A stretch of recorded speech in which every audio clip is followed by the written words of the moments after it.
Well.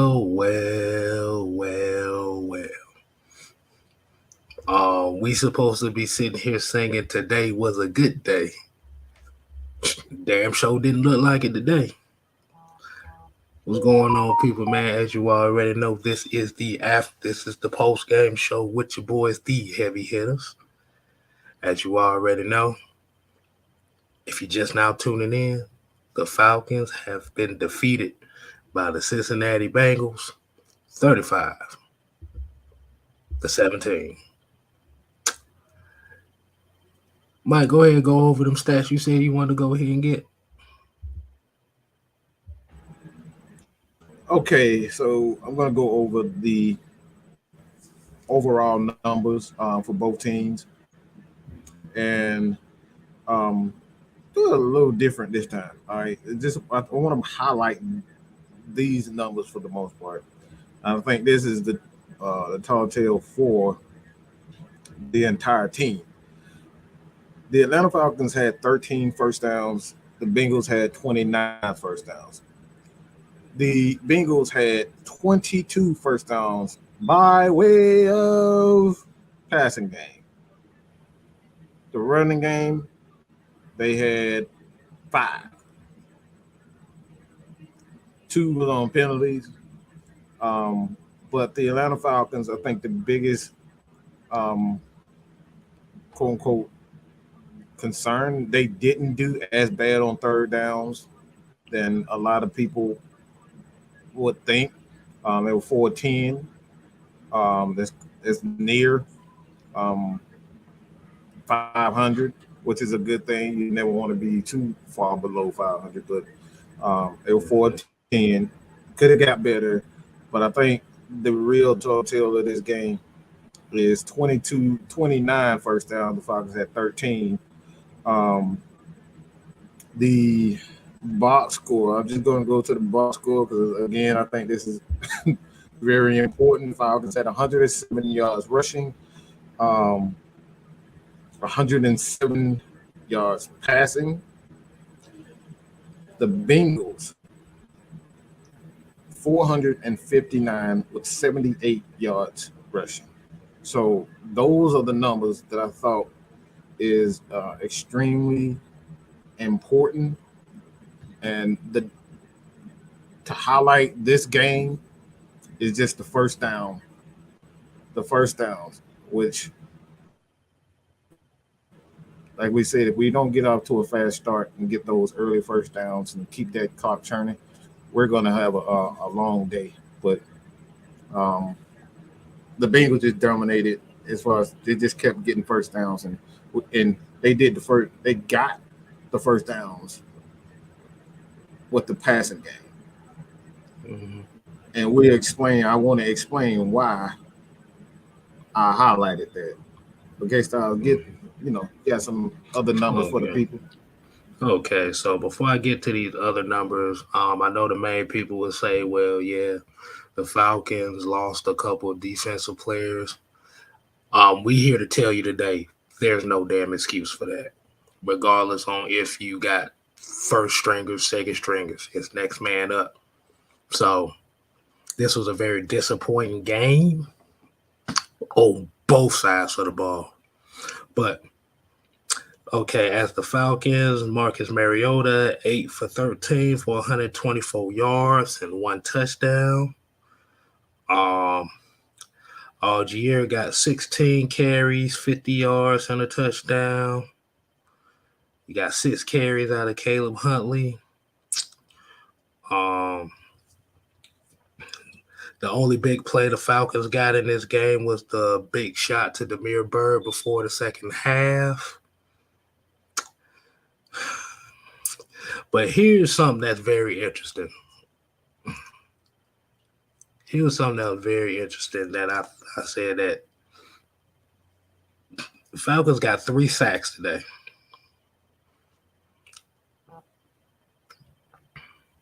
Mm-hmm. 3 sacks. But here's a problem, though. Michael Walker, 0 tackles, 4 assists.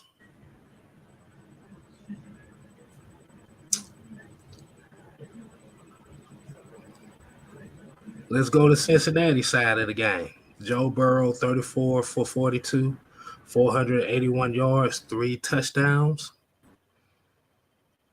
Joe Mixon, 17 carries, 58 yards, and 1 touchdown. And here's the kicker. Tyler Boyd led the team in receptions with 155 yards and 1 touchdown, and Jamar Chase 130 and 2 tubs. Hold on, we got a $10 super chat. Let me go ahead and pop this thing on right here if I can find where the hell it's at. It's somewhere in here. God damn it, I can't find it nowhere. It's hard. Don't worry. Okay. I got it. Man, it goes with the $10 super chat. Says injuries in secondary now require better pass rush. Graham Irons need to get sacks, not be a rub for Grady to get a sack. Will be attacked in the air now.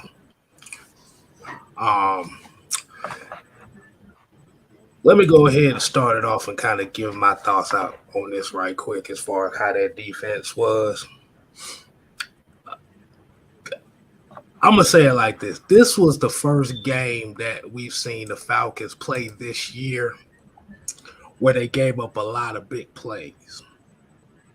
And it changed the mindset on how Dean Pease called his defense, and it changed the mindset on how Arthur Smith called his offense. Now, like you said, A.J. Terrell goes down. He's out for the rest of the game. Question mark on that is, why would you put Cornell Armstrong on Jamar Chase? That's going to be the first question right there. But the main thing was the Falcons gave up 3 plays, 3 touchdowns, literally on plays of 25-plus yards, which is foreign to this defense for the last year and a half. This is why you saw a lot of those cover 3, cover 4 concepts called on defense where they was giving up everything underneath. Because once they gave it, and then the thing is, like I said, it just wasn't a good game overall.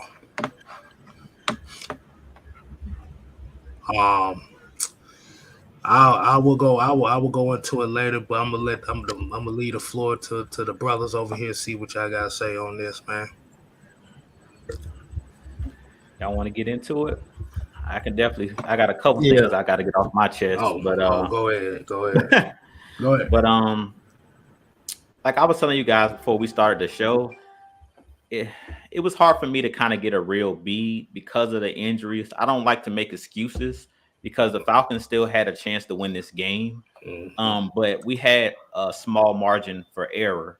And this was something that I talked about going into this season with this Falcons team.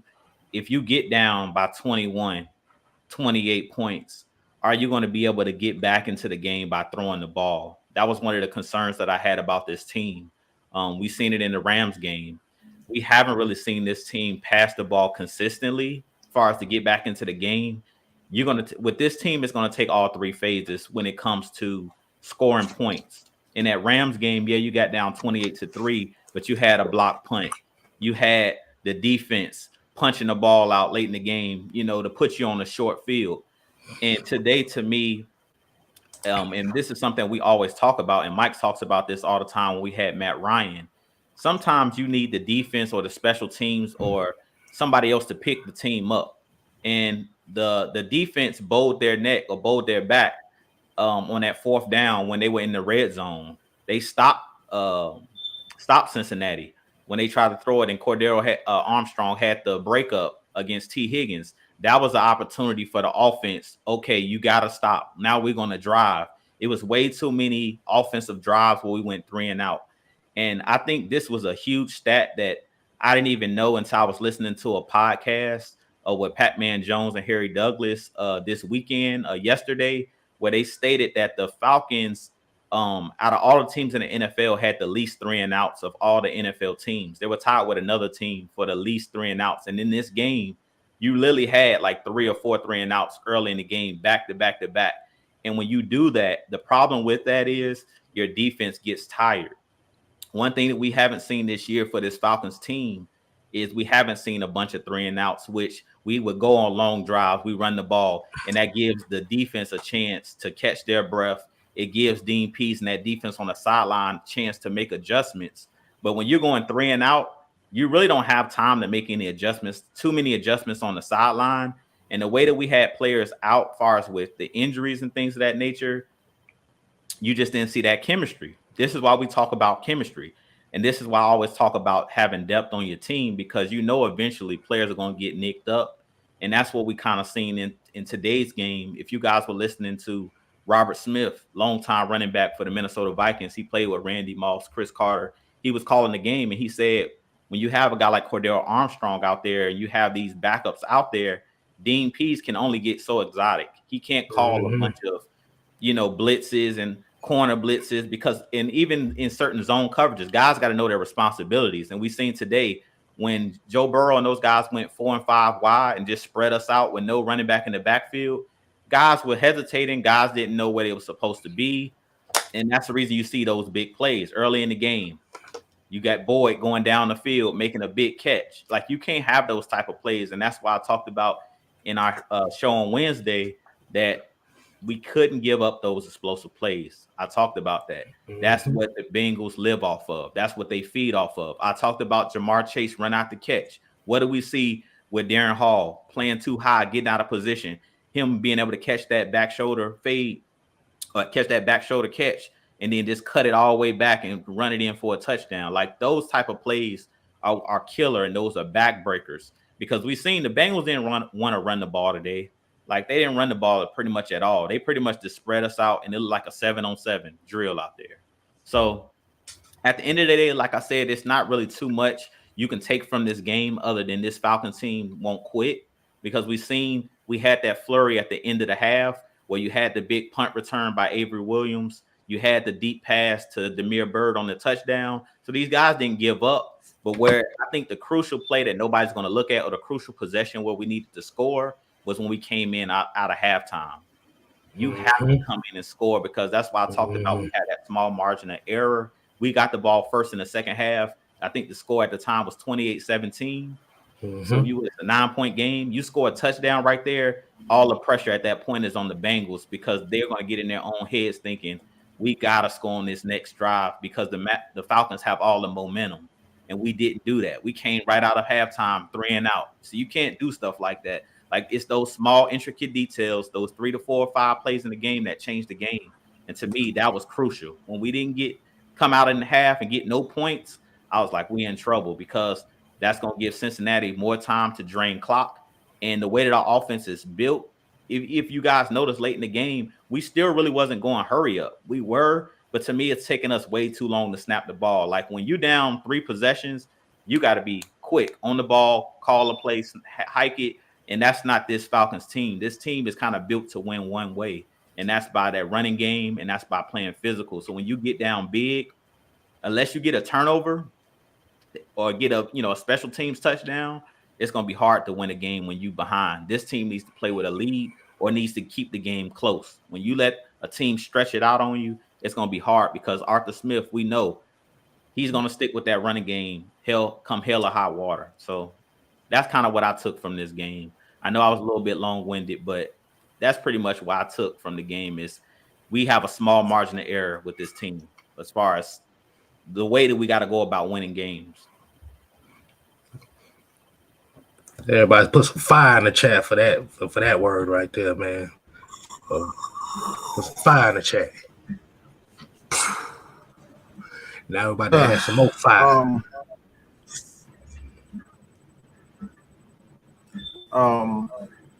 As you guys know, I pay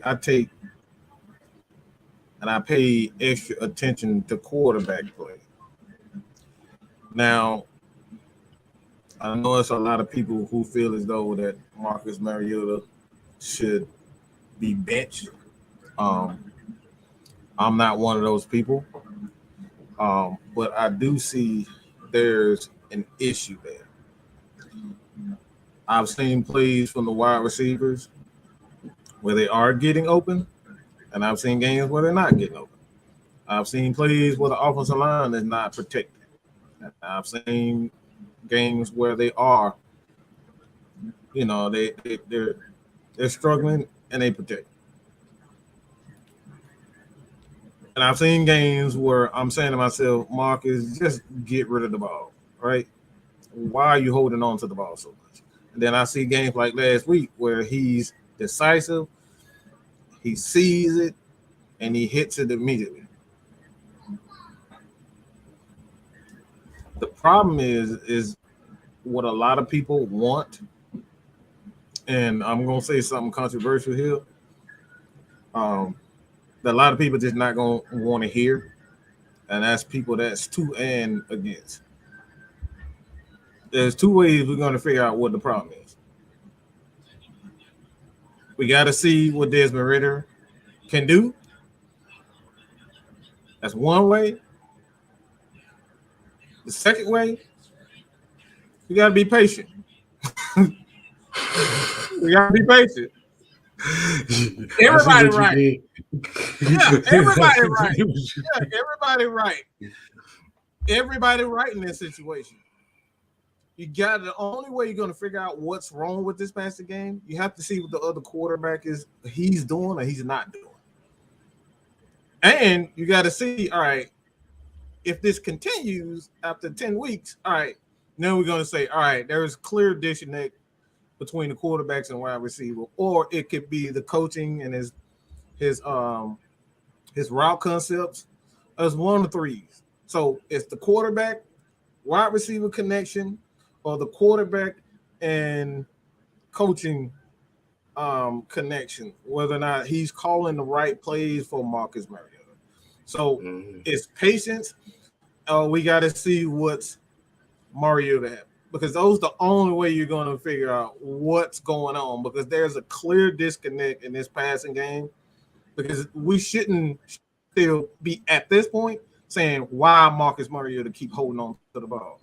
Why aren't these wide receivers getting the ball? There's a clear disconnect.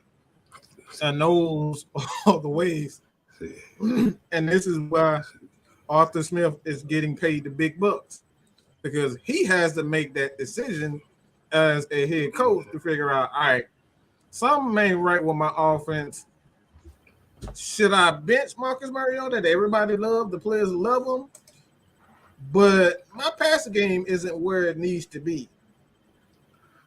And maybe I need to see what Desmond Ritter can do to kind of figure out, all right, what's going on. So I think in this instance, I think everybody right. I see people are saying, all right, we need to bench Marcus Mariota. Part of me is saying, yes, we do. But the other part of me is like, all right, we winning games. We're still in the hunt for first place. We beat the Panthers. The Bucs win. We in first place.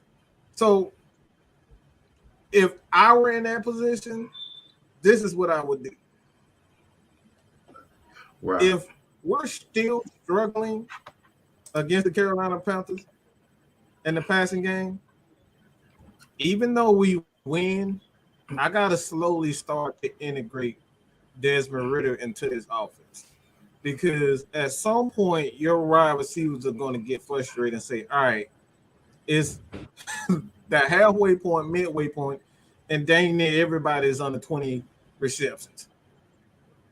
And that's the top receivers. That's the problem. No matter how much we try to ignore it, your top receiver shouldn't be under 20 receptions in the year. It's unacceptable. So at the end of the day, patience, my friends, patience. Let me go and get this. Let me get this super chat right quick, and I want to get on what you were talking about with that. Batty Ghost here said, despite the loss, we're still tied for first. Hopefully, we fix things at the secondary and the pass rush in the middle. Besides Jared, definitely appreciate that. But kind of going to what you were saying as far as with the Ritter thing. See, the only question is when. Now, this is why I said beforehand, before y'all started talking, I think what ended up happening in today's game was the fact that the Bengals hit that big play so early, it fucked up the mindset of the whole team because it's like, oh shit, this may be a shootout. So I think where the issue comes in, why you saw Mariota kind of holding the ball a little bit longer, um, and it worked for him in that touchdown pass before halftime. I think he was looking for that shot again. This is why I think you saw him holding on the ball a lot. Like I said, this is the first time the Falcons have had a game this year where they gave up big plays like that. So despite this being a loss the way that they lost, this is actually a good loss because it's going to give them you're going to find out the mentality. Okay, we're in a shootout now. Where are we going to go from here? Like I said, you ain't got your secondary is banged up. So how are you going to compensate for that? The issue came down on that defensive side of the ball was it was too conservative. You could tell that they weren't confident in what they had, so that's why you saw so much conservatism. Hold on, let me get this super chat right away. Nick Stewart said, I'm not concerned about the defense. They're the reason for their performance, but we can't be one-dimensional offense. Got to be able to throw a little. Ritter is the better passer. He can run too. Yes, he is the better passer. But like I said, if you make that move, this can't be a move where, okay, if Ritter doesn't work out, go back to Mariota. No. Once you make this move, you have to stick with it. Now, you have 3 games coming up before the bye week, which is 2 games against the Panthers and 1 against the Chargers. Now to tell all the Falcon fans here, if you want to see Ritter play, your best bet will be after the bye week because now you get him that extra week of preparation for when he first starts.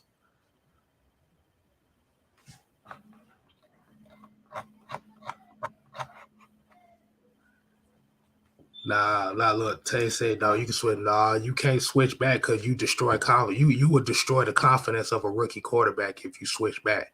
We've seen it happen plenty of times. What the hell you think happened to Justin Fields in Chicago?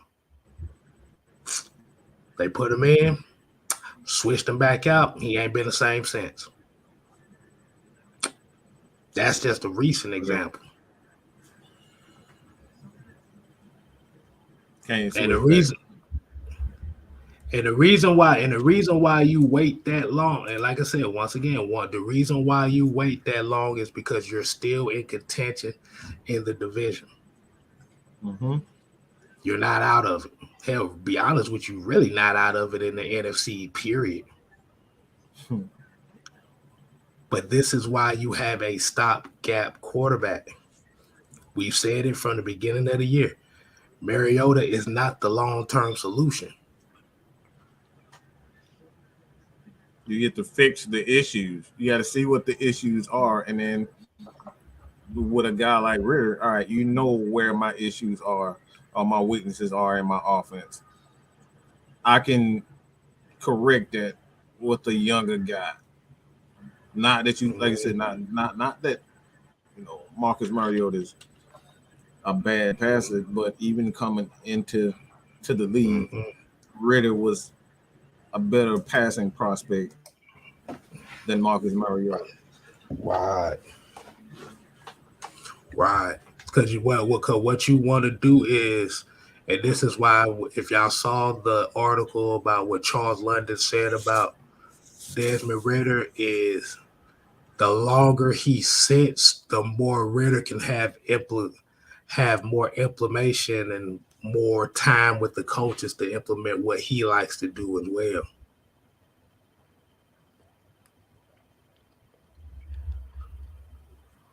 Like I said, if you could win 2 out of these next 3 games,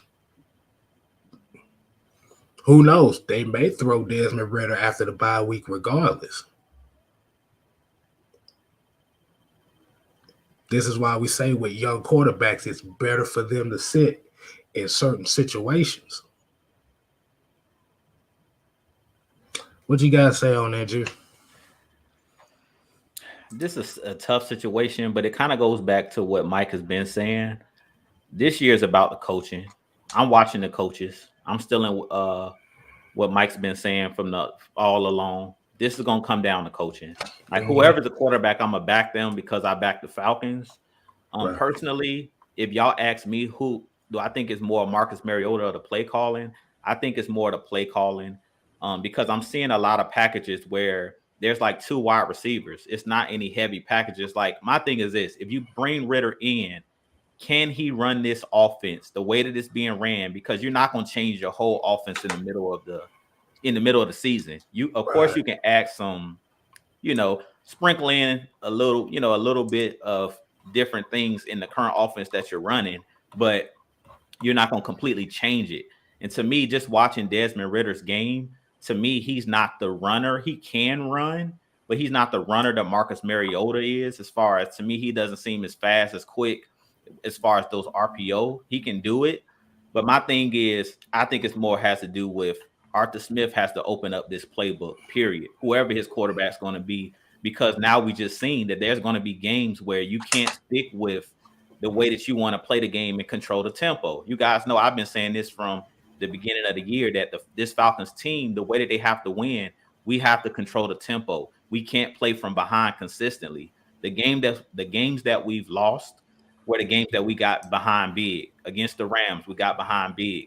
You got to start playing with the lead, and that's the way you can grind down that clock. If you go up against these high-powered offenses and they're putting up, you put yourself in a 21-point hole or 14-point hole, then that gives you that basically, like I was talking about, your margin of error is small. Like with teams like Kansas City, those teams that put up big points, even the Bengals, they can get down multiple touchdowns because they have that quick strike ability where they can just throw a 50-yard bomb and get themselves back in the game.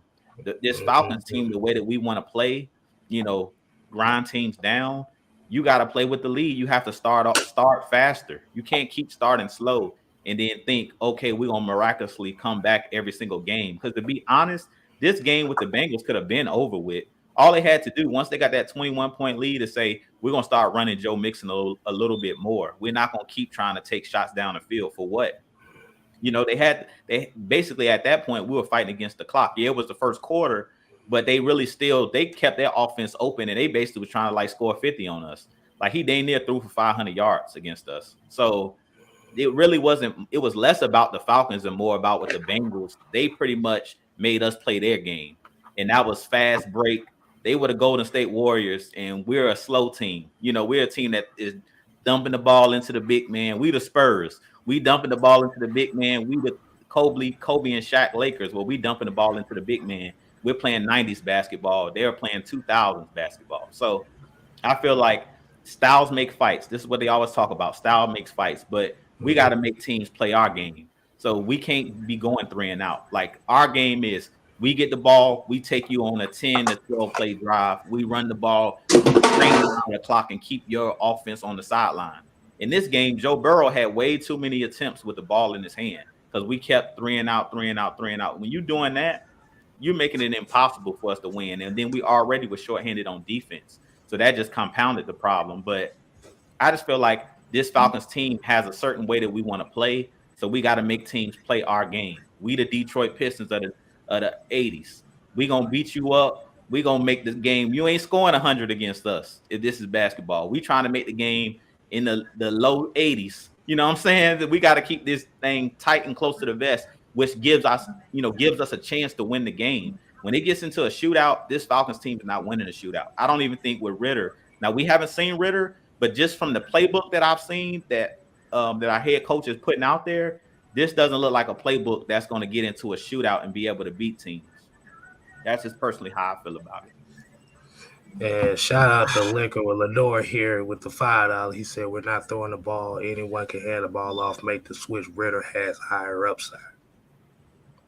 I agree with that. Ritter does have the higher upside because Ritter, like I said, he played in a pro-style offense. To me, Ritter is a guy who can get up under center. He's not a gimmicky. I keep telling people, he's not a gimmicky offensive type of I quarterback. was just about Mariota to is a do that. gimmicky. Yeah, he's a gimmicky type of quarterback. And I know Mike chomping at the bit because he loves quarterback talk. So I'm gonna let him go ahead. I'm about to tear Marcus Mariota apart with this. Hold on, before you do that,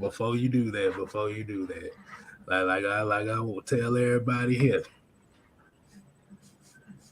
put your kids to bed. Hide your kids, hide your wife. Hide your kids, hide your wife. This is not for the faint of heart. Floor is yours, Mike. I was actually having a debate with LT about this earlier, and he was so adamant that like we don't know the route concept, we don't know the timing of it. Like that is true. But what I'm saying for Marcus Mariota, these are two things that are key when it comes down to quarterback. Every quarterback from college all the way to the NFL is 2.3 seconds. 2.3 seconds to make that decision. What am I going to do? If I see you, if you got more than 3 seconds still in the same spot, you have not made decision to either pump fake or get rid of the ball, the fault is on you. It's no longer on the quarterback. It's no longer on the play caller. And I know you really hate. I know we want him to be more creative, but when it comes down to quarterback, this is why rookie quarterbacks sit on the bench, because they're not decisive. What, Jason? What? I was gonna ask a question right here. And then, like I said, this is a quick question. This could be a question that could be answered a little bit later. Do you feel like Mariota's kind of feeling the pressure of Ritter behind him? Could that play just a slight part in it as well? I mean, we don't know. We don't know. I don't know that for sure, but I wouldn't doubt it because Ritter, like I said, he's obviously the better passer when it comes down to certain routes. And this is where I said I'm gonna rip him apart. It's because if you look at his makeup and how you go back last week, Dave Regron was I believe they cut to him during the game, and he said, "Good job planting your feet and delivering the football." You remember that? Why would he be saying that to a quarterback that's been in the league for 7 years? You don't hear nobody talking about that when Matt Ryan plant your feet and deliver the ball. It's because there's an issue with him and his delivery. And if you look at his throwing motion is always straight line. It's never. It's almost like the Michael Vick type of throwing motion where it's not a lot of touch. It's just all heat. And as a play caller, you can't call a lot of corner routes, a lot of out routes because it's just straight. You can't call a lot of plays over the middle because it's just straight and hard. You know what I'm saying? So with him, it's only so many routes that you can throw: the hook routes, the curl routes, the end, the dig routes, and that's the problem. He called these plays last year with Matt Ryan, ball that can go, inside, outside, like, and it gives the defense. When you got a Matt Ryan, you can never just sit on one particular route with him. With Mariota in, it's going to be deep, and it's going to be over the middle, and it's going to be hard. He rarely and very seldom throw anything that will touch, and that's the problem. And as a play caller, why would you call a lot of pick plays and then, all right, like with Tom Brady, we know Tom Brady can put touch on the ball, so I can call certain things. You can't do that with him. Desmond Ritter is completely opposite when it comes down to his ability to throw every pass. That's what you want in a quarterback. Once you know what a quarterback can't do as far as him being able to throw certain routes, he is pretty much like you handicap the offense. And I think at this point in time, as a thrower, he handicaps the offense. We're not good enough defensively to solely rely on Marcus Mariota as to go out and win games when we are down like this. So that's the problem. We are predictable when it comes down to our passing game. So until they figure out what that next move is going to be, but I think we're extremely predictable in our passing game, and that's largely due to the fact that Marcus Mariota can't throw certain routes, and they're just sitting on everything that is hard and outside. I got a quick question just to piggyback on what Mike was saying. I got a quick question for either one of you guys, but probably for Mike because he was just talking about the quarterbacks. And I kind of wanted to mention this a minute ago when I was talking about the quarterbacks. Do you think if we put Ritter in the game, and this is something that I talked about early in the season when the fans were asking for Ritter, do you think he'll be able to make the proper adjustments and the proper calls at the line, like when you have to change your play? Because last week, I was watching DJ Shockley talking about how he gets us in better plays because of his experience. Like he comes up to the line. We've seen him do it today where they say basically he comes up to the line and acts like he's going to snap the ball. And then he gets the defense to show their hand. And he's like, okay, instead of can, we're going to run the ball the other way. Or can, we're going to throw the ball instead of run the ball. Do you think that Ritter would have the experience to be able to do that? Or do you think that more would be just he has to kind of learn trial and error type thing, just throw him out there and kind of let him figure it out? I want to attack this first. Go ahead, Karen. Mm-hmm. All right. So you saying being able to make the line calls, make the proper adjustments and stuff like that. Or audibles. Mm-hmm. Audibles and stuff. Honestly, you're not going to know until he gets out there. But this is one of the major reasons why we said this is why you haven't seen him out there in the start lineup yet. Right. Is because he's getting in them. He's picking those coaches' brain. He's having the opportunity to pick Mariota's brain on certain things, on what he look at. Yes, Mariota, like I said, Ritter is the better quarterback of the two. But like you said, there are certain nuances as far as how the game and preparation comes that Mariota may know that Ritter doesn't know. And what ends up happening here is the closer a player is to the coaches, the more that player has influence to implement the type of plays that he wants to run. Right. That's a great point. Now, going to what you're saying about is can he make the adjustments at the end of the day? We don't know. But what you don't want to do is you don't want to make a rash decision where now you're throwing him into the wolves and now all of a sudden, boom, now you're putting him in a bad situation. This is where the coaching side comes in. You got to know when to do it, when not to do it. Right.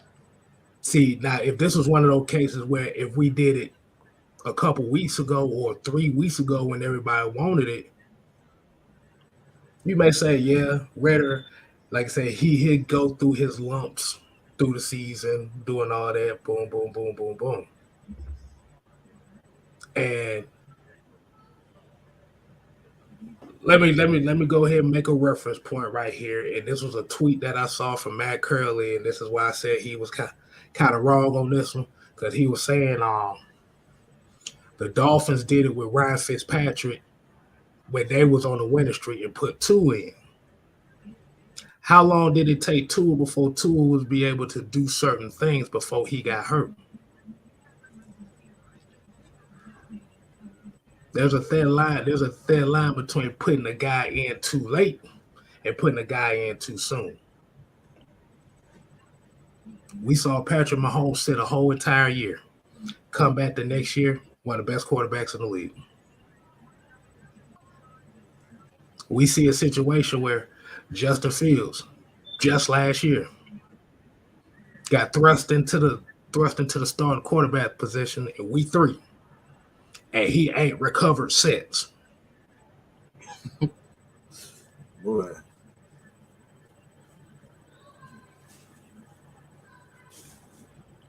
So we could talk about Ritter. We need to see Ritter next week and stuff like that. This was a bad game from the whole entire team. This ain't just Mariota's fault. We hadn't even got to the defensive side of the ball yet. Oh, we gonna talk about that, boy.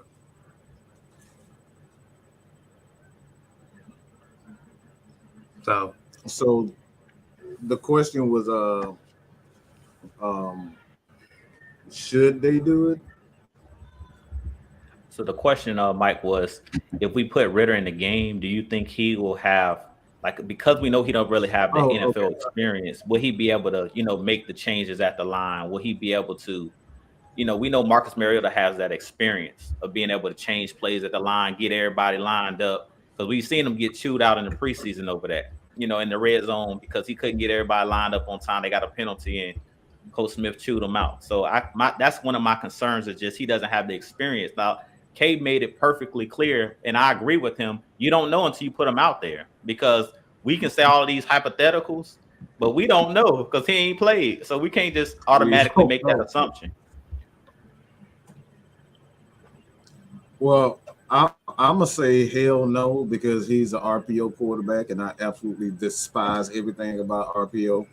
So you would have to dumb down. You completely have to dumb down the Falcons offense in order to make him comfortable. What would be all for naught as far as the offensive unit is concerned. So these guys is basically, you just, at this point in time, you did all that for nothing. You literally just ran for 1,000 yards in 6 games for absolutely nothing. Yeah, you literally did that for absolutely nothing. If you bring Ritter in, he can't, run his offense and make the necessary adjustment. You just did all that for no reason. So I don't say that he can't, but that's a huge risk at this point in time that the Falcons will be taking. And based on how this defense looks right now, there's no way in hell that you pull the trigger to bring Ritter in, because for one, a rookie needs balance. Got to have a running game. Got to have a defense that can get them the ball back so they can take it slow and not give him a lot to do, and he can learn on the fly rather than just throw him out there. All right, this team already pitiful anyway. Just throw him out there. You seeing what happened in Carolina right now? They done drafted every damn quarterback and traded for every quarterback and brought in the best experts on offense, and every last one on field. So you better make sure that defense and that offensive line and running game is on point. And right now we just got a lot of injuries that compound that. But I want to take a turn to the defense side of the ball, because this is something that we actually talked about all last week. In case can you get those numbers again? I just want to go over the numbers one more time. One more again. Let's say K Styles get the stats. K Styles get the stats. As far as the Falcons defense, just talking about the Bengals one particular area. You know what I'm talking about. One particular area. You know exactly where I'm going with this. Michael Walker, 0 tackles, 4 assists. Troy Anderson, 4 tackles, 2 assists. D'Angelo Malone got his first sack of his career today. Shouts out to that young brother. That's a good job. Lorenzo Carter got another sack, and Grady Jarrett.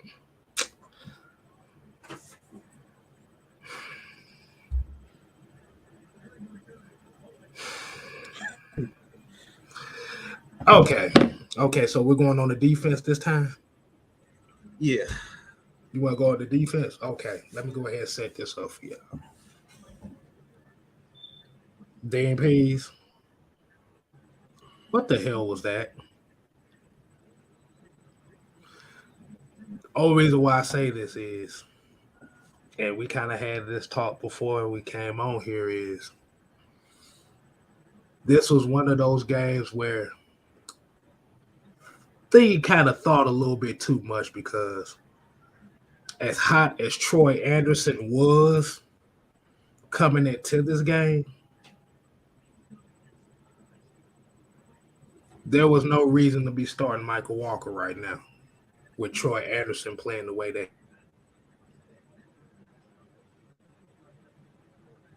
torched for 14 points in the first quarter.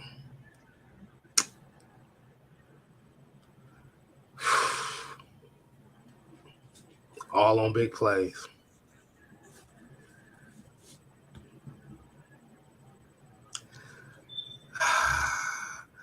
The reason why I want to highlight that is because of this issue, and this is something that we was talking about. I don't give a damn about what potential is. Because we say it's over and over and time again. Everybody's so worried about what potential is. I don't give a damn about what Michael's potentially doing. I see and we look. Okay? We see and we look. Flies out there. And not only that, we look at the film, and the film is saying exactly what we seeing on the field. So it's not much different. Okay. Don't go. I saw. I think the biggest issue with this with Dean Pease is his loyalty to experience kind of got him in this particular incident, is because defense just looks so much better with Troy Anderson on the field. Look, Ray Charles could have saw that bullshit. That when he got in the damn game, everything started going well. They started getting more pressure. They were more decisive, and Cincinnati start checking the ball down a little bit more when it came down to when Troy got in. Look at the but we chat. saw from the very beginning. Look at the super chat. Look what I'm saying. Every third down pass went to the middle of the damn field. What does that sound like? I'm just saying. He took him out and he put him on the outside. Did anybody catch that? He didn't put him in the middle of the field. He put Michael Walker on the outside. And then when he wasn't doing good on the outside, who did they bring in to get his first sack? D'Angelo Malone. You see the problem? There's a clear and obvious issue with this Falcons defense. And it's that Michael Walker, he's the guy that you love to love. But when you see his ass on the field, you be like, bro, what the hell is this? This is not what I expect. I'm gonna give a shout out to LT for this one because he made this comparison. Michael Walker is like J.R. Smith out there. It's like there's a big play there, but it's like most of the time it's like, what the fuck is you doing? Drew has experience. Drew has experience with that one, especially in the NBA Finals against the Warriors. Yeah, yeah. It's boom or bust. That's the problem. That's the problem. He looks good. He makes some big splash plays, but the rest of the game, like how the hell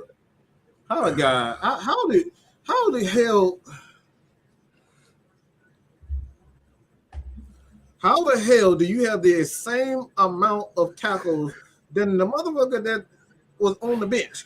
Like, my friend. You on the field more than him, but you got to end up with the same amount of tackles. So he got the same amount of tackles as Cordero Hodge, Felipe Franks, Nick Kwiatkowski. Abdullah Anderson, Timothy Horn, and Arnold McKinney. You see what the issue is? There's a clear issue with this Falcons defense. That what I was saying to myself, like I said, I understand why Dean is doing this because you don't want to ruin the rookie, and he's doing the right thing. But sometimes you got to say, look, I might just have to take an L on this because I can't keep fucking with Michael Walker. I just like we can't keep. I need. Look, I it's. I need my mental health. Okay, I don't want to keep saying every week, what the hell are you doing, Michael Walker? I'm sick of it. I'm tired of it. Like I said, he's an outside linebacker. And I guess it's understandable that he's the only linebacker that you had hold over from last year. So you're giving him the chance to kind of fill that void and be that interior linebacker, see what you got out of him because he's a hybrid. But if it's not working and you see in this rookie come in and Troy Anderson and the whole entire defensive energy changes, that says a lot. They blitzing him. He ain't losing no motion. He's playing in coverage. He ain't losing no more. He's sniffing out plays before they even develop. And it's like with Michael Walker, it's like he's hesitant because that's not his natural position. He's hesitant. This is why I say he's an outside linebacker, because was he an outside linebacker?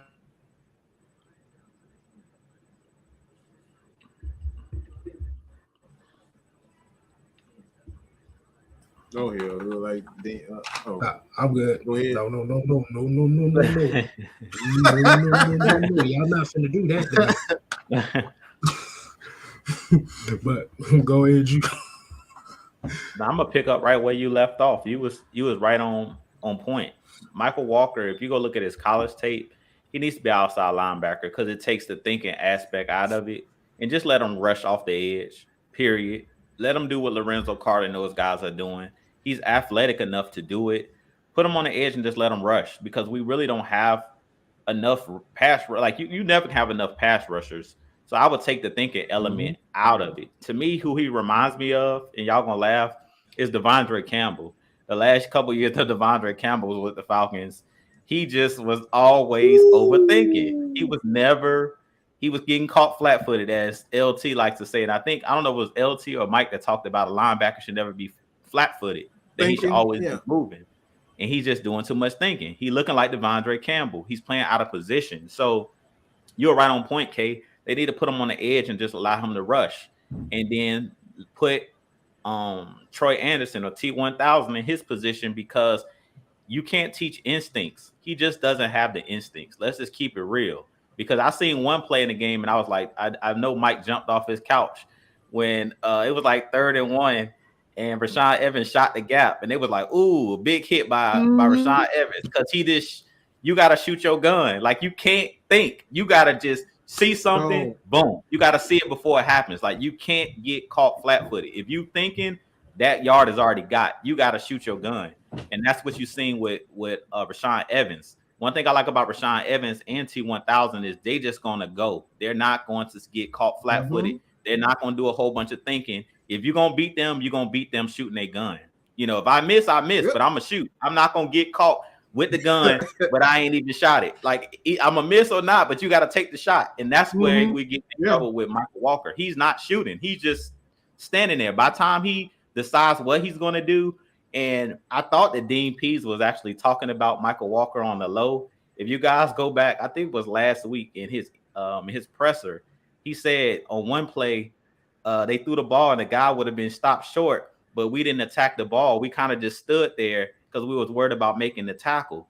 And I was like, oh, he's shooting this. He talking about Michael Walker. He just don't want to put his name out there because we're clearly saying it. It's a lot of times where Michael Walker is just hesitating. He can make the play. He's a decent tackler, but he just refuses to be aggressive. Like, you gotta read and react. You can't get caught thinking because when you're thinking, you're caught in no man's land, and that's what got Devondre Campbell cut. He's one of those guys that was always thinking. Half of that was Dan Quinn's problem because Dan Quinn always had him in coverage. But you gotta move. Troy Anderson and Rashaan Evans. When you watch those guys on tape, or when you watch those guys in a live game, they're shooting gaps. They're They're not thinking. They just reacting. I see something, I'm hitting whatever's moving. And when you see Michael Walker, the reason he has 0 tackles is because what I go back to saying, he not hitting everything moving. He just looking. He watching. He trying to figure out. It's too late. You got to go ahead and do it. You can't be – he just standing there. He getting caught stagnant. You can't do that. Like a deer in headlight. He getting caught stagnant. Basically, this term, you can't be out there getting caught lacking. Yeah, man. It's simple, man. Like you said, every time you see a linebacker just standing flat-footed, he already lost. Yeah. And you either got it or you don't. You can't develop instincts, Mike. Yeah, you got it or you don't. You can't develop. It's like being a leader. That's not something that's like, oh, okay, I develop. You can develop leadership, but that's something God's given. Like you either have it or you don't. And I just feel like Michael Walker, he doesn't have, like when we seen Debo had those instincts when he came in as a rookie in 2016. When he was hitting all those pick sixes, that was 2016. He was a rookie. So it's no excuse for Michael Walker to say, well, he hasn't had the time, because Debo and Devondre Campbell came in starting as rookies. So let's be real. Like by mid-season, they was already starting in 2016. So we can't make that excuse that, oh, he just hasn't had enough time. He just doesn't have the instincts. And then, like you said, the reason why Troy Anderson seemed like he's better fit right now is you have to remember he's played experience at inside linebacker. There's a difference. There's a difference. For some of those that may not know, there is a difference. Troy Anderson played quarterback, so that's another thing that make him good. You know, he's a guy that he know how opposing quarterbacks and offensive players think as well, and that's another thing that you can't like route concepts and stuff like that. He knows that because he was a college quarterback. So when you play quarterback, running back in college, not only does he know how to play that linebacker position, but he also played that quarterback position. And you know, Mike know this firsthand because he was a quarterback. Quarterbacks, you always thinking. So Troy Anderson, that's another reason why what makes him great. Like we talk about him seeing plays before they happen. He was a quarterback, so he had to see plays before they happen. He had to anticipate throwing the football. So so that's natural. He got that natural. That's God. Like I said, God given. He's naturally God. He already has it. Okay, there's this comment right here from JR. Said the coaching adjustment was horrible and the offense need to implement some gadget trick plays and utilize all your playback. Did you see that bullshit ass play that didn't work? What the hell that was? Look, that play was a little bit way too cute. Like my thing is don't get too cute. That was way too damn cute. I didn't necessarily like that. And again, I don't agree with the coaching adjustment. You don't come back into a game, score 17 points without it. You're not having the necessary adjustment. At some point in time, it just comes down to like you put yourself too deep in the hole. And that's what the Falcons did. They put themselves way too deep in the hole against our group. I mean, obviously, these teams was in the Super Bowl last year, so they have talent and they know how to get things done. You just can't get down by what was it, 21-0. 21-0. Yeah, you can't get down 21-0. It's not many play callers in the league that can get you back into the game after 21 down. You need cooperation from the defense and the players. And we just, like I said, that's not an indictment on one particular coach or player. That's just an all-around thing. You can't put yourself in the position defensively. Like I said, coverage, injuries, that played a part of it. We out there playing with practice squad guys and starting. I think at one point I saw Jalen Hawkins playing corner. Like that, I saw him playing corner. So man, we ain't got no choice. So yeah, they just like it wasn't a lack of creativity. You can't come down from 21 and put, it was 28-17, you're 11 down. And if you get a couple of stops, you within 4. So it wasn't a lack of creativity. Yeah, yeah. And then, like I said, I also want to say too as well is when you allow the opposing offense to catch a rhythm like that quick, that plays a part in it too as well. And then, like you said, that changed. Like that, what I said, and I'm gonna go back to what I said earlier. That 60-yard bomb to Tyler Boyd changed the entire mindset of this game for Falcons on both sides of the football. Mm-hmm. So, as we can be disappointed in this loss, this is a loss that this team can learn from. This is, like I said, this is actually one of those good losses that can help you down the line for the next couple games. This is a great loss. This is a great learning experience for this team. And it also tells the team you got to realize who you are and know who your identity is. That's why I threw the 80s Pistons out there. Like they understood that we're not trying to get into a scoring match with these teams. We're going to beat you up. We're going to make you play our style. And if we're going to be a physical team that talks about running the ball and punching people in the nose and in the mouth, forget a trick play, because on that trick play, we weren't punching nobody in the mouth when you try to do a pitch out to the top out there.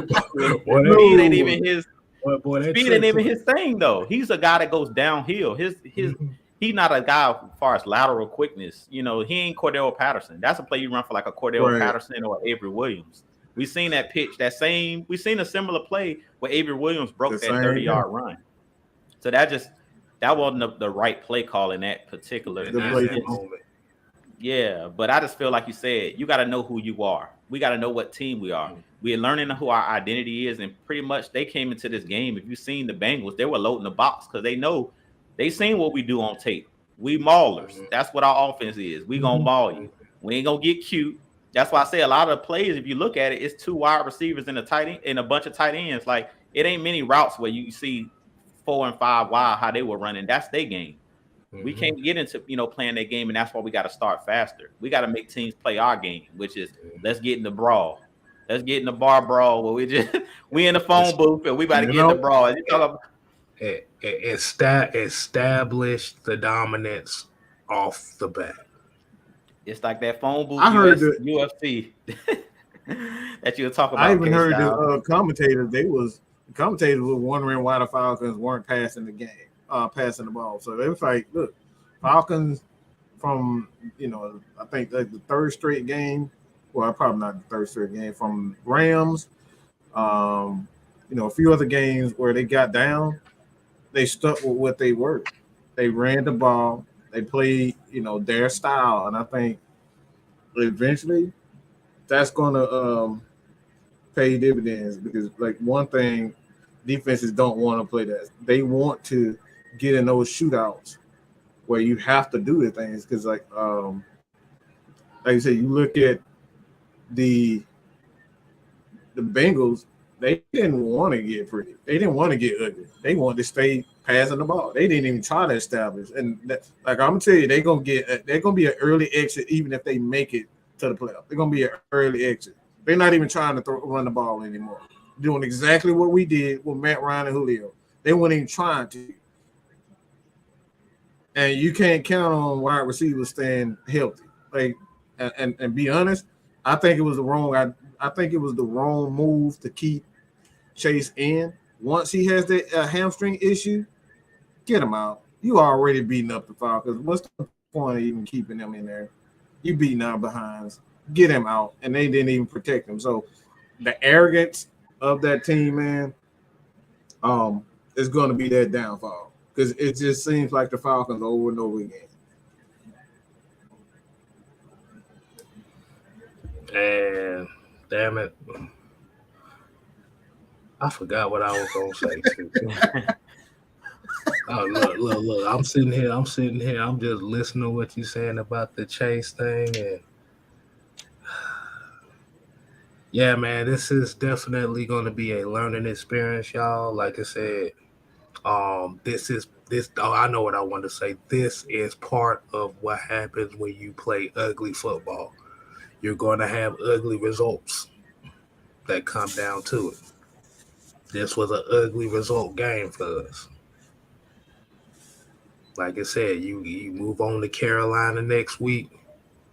Like I said, coming off a loss like this, you playing Carolina next week is going to say a whole lot about where your mindset is as a whole entire team. Mhm. I completely agree, Kay. And I usually don't say this, but next week's a must-win game. You know how they say every week's a must-win game. We're 0-2 in our division, so you can't afford to go down Yeah. 0-3 and lose to every division team, and it just can't happen. You got to win. I don't care. No excuses. You got to win. Next man up. I don't care if AJ hurt next. You got to win this game next Sunday to get back into the snake. If you want a chance to win the division, no more excuses. You got to win this game next week. Period. That's all I got to say. You got to win next week against Carolina. No excuses. I don't care who's up. You got to win because if we really wanted to win this division, you're going to have to, like I said, we're going to have to sweep the Panthers, period. Because we've already lost to the Saints once. We already lost to the Bucks once. And the Panthers have already beat the Saints and already beat the Bucks today. So really the Panthers are not even out of it for the division, even with a fire coach, because they're winning their division games. So we got to beat the Panthers on next Sunday, period. There's no excuses. We got to win.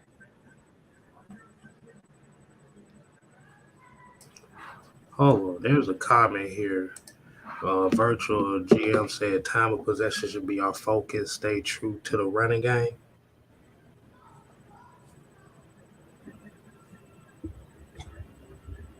The time of possession was 33 minutes. Cincinnati, 27 minutes. Atlanta. It goes back to what Dean P said this week.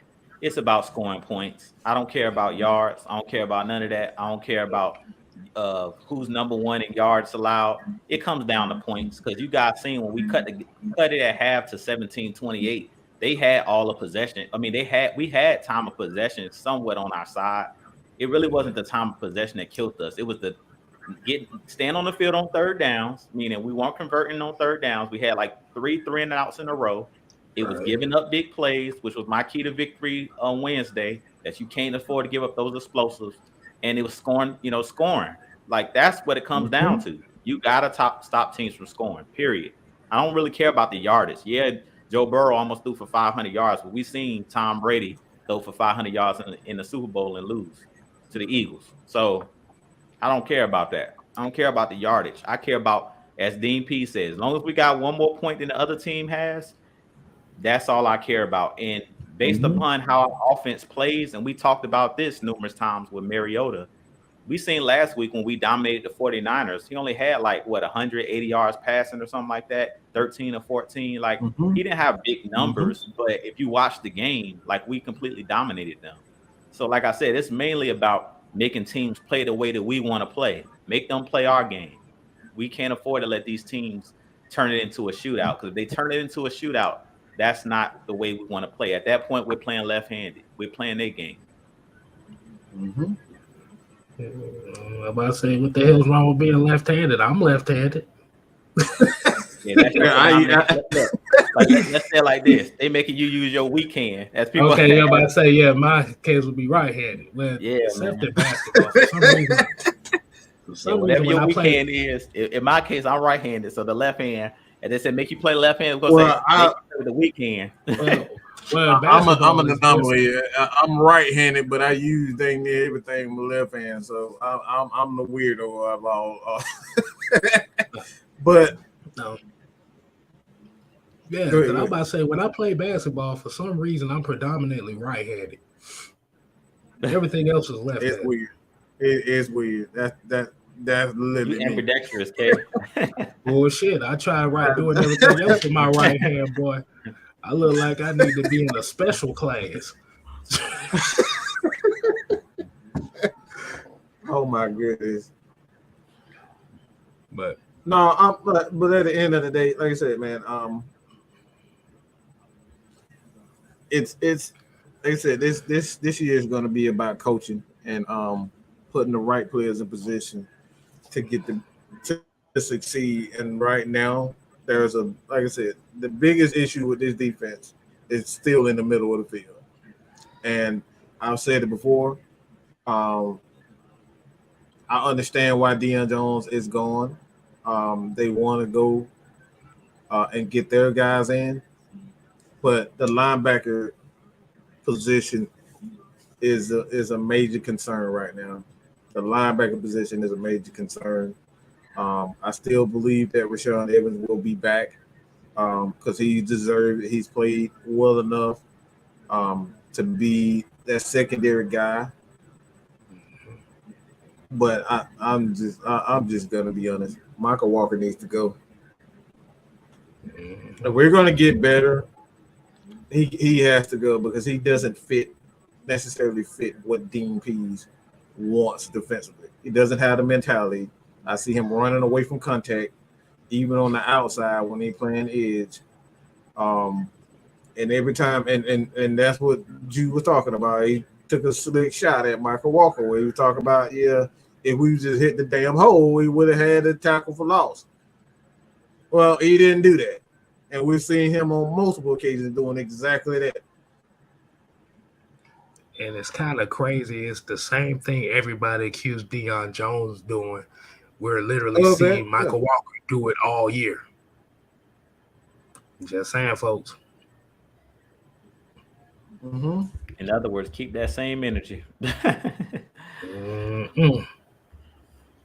So, guess we're gonna go ahead and wind it on down. You got the we got some more of our player partners over at AFN with Coach. They're gonna be coming on here in about another 25 minutes.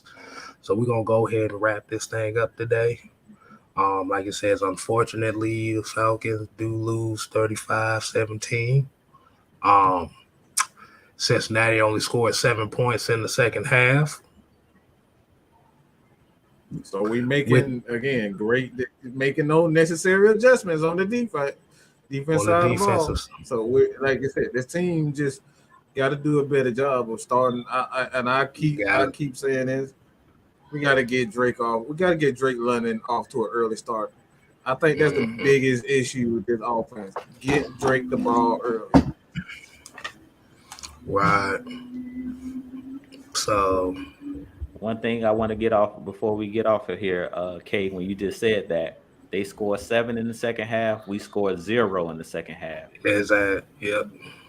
So that's what I was talking about. It was played. The defense actually bowed their backs on a couple times where they held Cincinnati, but we gotta reward the defense. Like you said, it all ties together. Mm-hmm. All ties together. Like you said, you win as a team, you lose as a team. If you don't play all 3 phases of the game for $1, 9 times out of 10, you're gonna lose the game. So, oh yeah. So y'all make sure y'all go ahead and, like I said, share this. Make sure y'all hit that like button. Make sure you subscribe to not only 6-Man K Styles, not only Mad Mike Sports, but you talk sports as well, man. And tomorrow we're gonna be, y'all make sure y'all go ahead and leave y'all questions in the comment section because tomorrow we're having a Q&A, and we may have a special guest tomorrow for Cooler Talk Monday. So, Mike, you want to give them final words or something to say to them?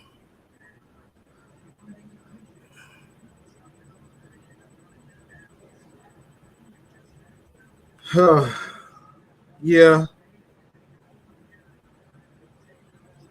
Grady Jarrett is 5.5 sacks away from double digits.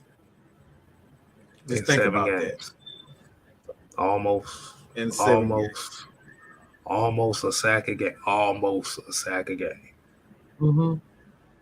Well, that's a major problem. That's a major plus right now. So when we're talking about coaching, being able to get these guys, and as Jimmy G just threw, Jimmy G just screwed up again, as we all know. He is a mess, man. That dude. I, yeah, I feel bad for San Francisco 49er fans, but yeah, the coaching is gonna do coaching things, but at some point, we got to improve that linebacker spot. The linebacker and the DB depth as far as someone behind AJ. We got to draft a corner, and I know a lot of people not gonna want to hear that, but we need a corner and we need a linebacker, preferably somebody who can play inside.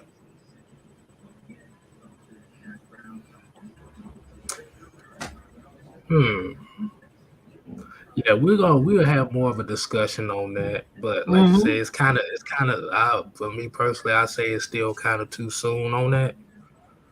But at the end of the day, Oh, we man, need help behind. We need help besides AJ. Ain't no too soon and like then we that. need help every goddamn way. We just don't know how far and how long and how bad we need it.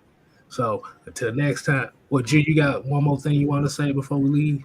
No, I'm good. Y'all said it all. Y'all said it all, man. We need linebackers and DBs. That's it. We watched the game. We seen what eyes. I don't care what they, as Mike always say. I don't care what they say in these press conferences. They was telling us a Mhm. bold-faced lie talking about Michael Walker. Period. God, they didn't tell us no damn bold face lie. They didn't tell us Oh no boy, damn bold face lie. We already seen it. we Yeah, seen it. We see with they our lied to own the media. Look, eyes. you can lie to the media, but you can't lie to us. Right, we Yeah, saw it.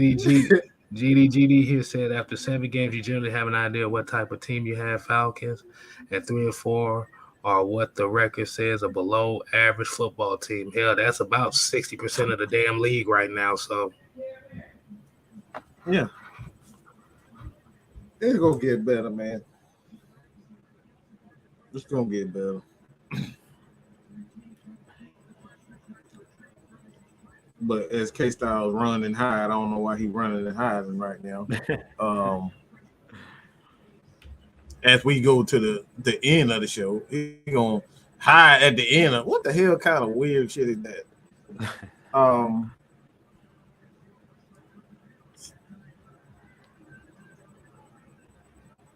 all right, play call. Hold on. Play call and killed us, and Pitts be blocking way too much. You do realize he's a tight end, right? And Tony G did exactly that early in his career too. He had to earn his bones. The problem is what we was talking about earlier. The problem is that there's a disconnect, and we're trying to figure out what that disconnect. It's easy to get a ball to a Kyle Pitts. Any offensive coordinator can call plays to get guys the ball. That's never an issue.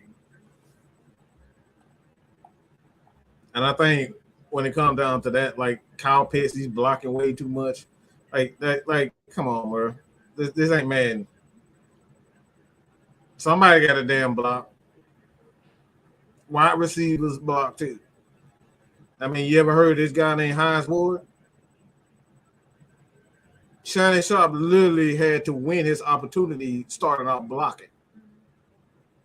He had to prove that he was a great blocker first before he even got the opportunity to become a pass catcher.